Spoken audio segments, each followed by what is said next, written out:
By John Seewer and Michael Rubinkam, Associated Press. East Palestine, Ohio. The U.S. Environmental Protection Agency ordered Norfolk Southern on Tuesday to pay for the cleanup of the East Palestine, Ohio train wreck and chemical release as federal regulators took charge of long-term recovery efforts.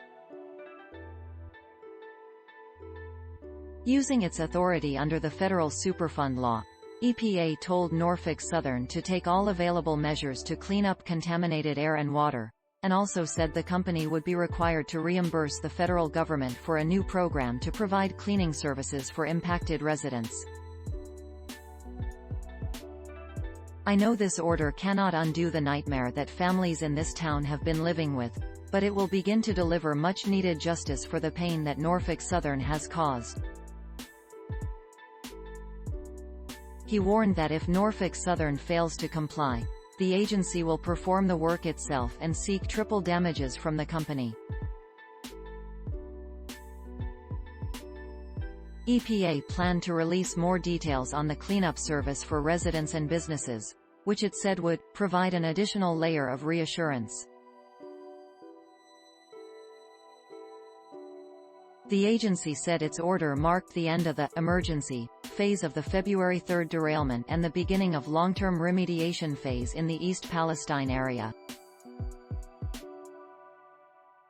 EPA's move to compel Norfolk Southern to clean up came nearly 3 weeks after more than 3 dozen freight cars, including 11 carrying hazardous materials, derailed on the outskirts of East Palestine, near the Pennsylvania state line, prompting an evacuation as fears grew about a potential expel.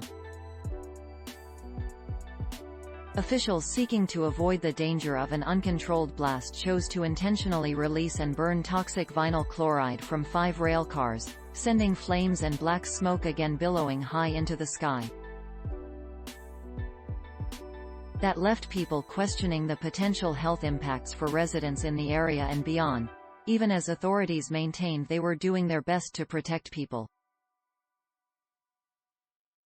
Mike DeWine assured residents that they will not be left to handle the aftermath on their own once the news cameras leave and public attention turns elsewhere.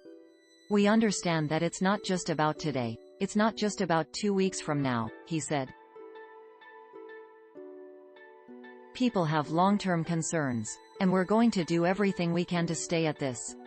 Already, 600 yards of contaminated soil and 1 million gallon of contaminated water have been removed," DeWine said.